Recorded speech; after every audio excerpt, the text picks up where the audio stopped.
ሰላም ጤና ይስጥልን ተመልካቾቻችን። የኢትዮጵያ ሀገራዊ የምክክር ሂደት ከታሪክ አንጻር እንዴት ይታያል፣ እንዴት እንጠቀምበት፣ ምንስ አዳዲስ ጉዳዮችን ይዞልን ይመጣል፣ ምንስ ተስፋ አለው በሚል መካከለኛው ምስራቅና የኢትዮጵያ ታሪክ ተመራማሪ ከሆኑ ከፕሮፌሰር አደም ካሚል ጋር ቆይታ እናደርጋለን። አብራችሁን ቆዩ። ፕሮፌሰር እንኳን ደህና መጡ። ውድ ጊዜዎትን ስለሰጡን እጅግ አድርጌ አመሰግናለሁ። የሀገራዊ ምክክር ሂደት ከታሪካዊ አንድምታ አንጻር በተለይም ከኢትዮጵያ ታሪክ አንጻር እንዴት ይታያል? ኢትዮጵያን ማየት የምንፈልገው በዚህ በኢትዮጵያ ደረጃ ብቻ አይደለም። ኢትዮጵያ ማለት የረጅም ጊዜ ስልጣኔ ታሪክ ያላት ሀገር ነች። የረጅም ጊዜ 3000፣ 4000፣ 5000 ግምት ነው የምንሰጠው፣ ግን ኢትዮጵያ በትክክል የረጅም ጊዜ ታሪክ ያላት ሀገር ነች። ስልጣኔ ያላት ሀገር ነች።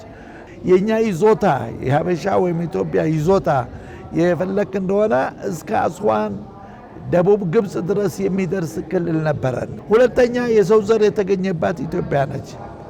ሉሲ የአፋሯ በጥናትና በምርምር የተገኘ ዝም ብሎ ከሜዳ እኮ የመጣ ማንም ጸሐፊ የጻፈው አይደለም። የሰው ዘር መገኛ የሆነች ሀገር በብቸኝነት ኢትዮጵያን ታገኛለህ። ሶስተኛ ከ1400 ዓመት በፊት በቀይ ባህር ዙሪያ 3 ሀያላን መንግስታት ነበሩ። ከ1400 ዓመት በፊት 3 ሀያላን መንግስታት ነበሩ። አሁን በተባበሩት መንግስታት 5 ሀያላን መንግስታት እንደምነው፣ በዛን ጊዜ ደግሞ 3 ሀያላን መንግስታት ነበሩ። ፋርስ ኢራን ውስጥ ነበር፣ ሩም ኢራቅ ውስጥ ነበር፣ ሀበሻ በቀይ ባህር ዙሪያ ቀይ ባህር የምትቆጣጠር የሀበሻ መንግስት ነበር፣ የአክሱም መንግስት። በብቸኝነት ለቀኝ ገዢዎች ያልተበገረች ሀገር ሀበሻን ታገኛለህ። ከ1935 እስከ 1941 ለ5 ዓመት ብቻ ጣሊያኖች ወረዋት። በመጨረሻም ከ5 ዓመት በኋላ ተሸንፎ ተውደምድሞ ፈርሶ ፈራርሶ ድልን የተጎናጠፈች የሀበሻ የአድዋ ታሪክ። ይሄም አንዱ ለቀኝ ገዢዎች እጅ ያልሰጠ መሆናችንን የሚያሳይ ነው። ለቀኝ ገዢዎች ኢትዮጵያን አልገዟትም። ይሄም አንዱ ላና ኢትዮጵያ ለዚህ ብላ ነው በአመት የምታከብረው የነጻነት ቀን አይደለም፣ የድል ቀን ብላ ነው የምታከብረው። ብቸኛ በዚህ መሬት ላይ የድል ቀን ብላ የምታከብረው ኢትዮጵያ ብቻ ናት። የዚህ ማለት የተባበሩት መንግስታት ሲመሰረት ሳን ፍራንሲስኮ ላይ በ1953 አሻራዋን አስቀምጣለች። መስራች ነች ማለት ነው። በ1963 የአፍሪካ ህብረት ሲመሰረት አሻራዋን አስቀመጠች።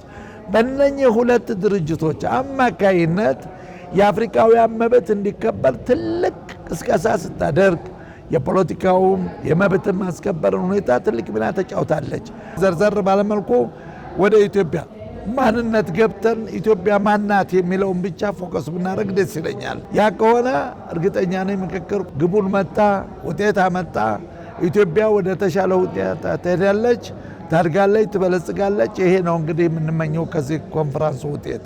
በተለያዩ የታሪክ ልዩነቶች ምክንያት እዚህም እዚያም ያደሩ ቁርሾች፣ አለመግባባቶች፣ ቅሬታዎች ይታያሉና ይህ ሀገራዊ የምክክር ሂደት እነዚህን ያደሩ ቁርሾችና ቅሬታዎች ከመፍታት አንጻር ምን አይነት አስተዋጽኦ ያበረክታል?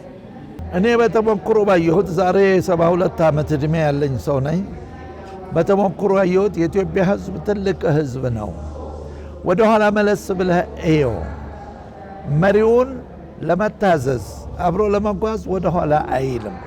የምኒልክን ዘመን የአድዋን ዘመቻ ውጤት ምኒልክ በጊዜያቸው ተከተለኝ የሚል ነበር ጥላትን ለመምታት። የኢትዮጵያ ህዝብ ከጠረፍ እስከ ጠረፍ ምኒልክን ተከትሎ የአድዋ ውጤት መጣ፣ ተግባራዊ ሆነ። ከዛ ቀጥሎ የግድቡን ግንባታ ናተሮ ግብጾች እንዳያሴሩብን እንዳቀዱብን እንኳን አንድ ግድብ መስራት ይህን ግድብ ባለበት ይዞታ ማዘጋጀትና ተግባራዊ ማድረግ ቀርቶ ከዓለም አቀፍ ማንኛውም እርዳታ እንዳናገኝ ፈንድ እንዳናገኝ ትልቅ ማነቆ ተከስቶብን ነበር።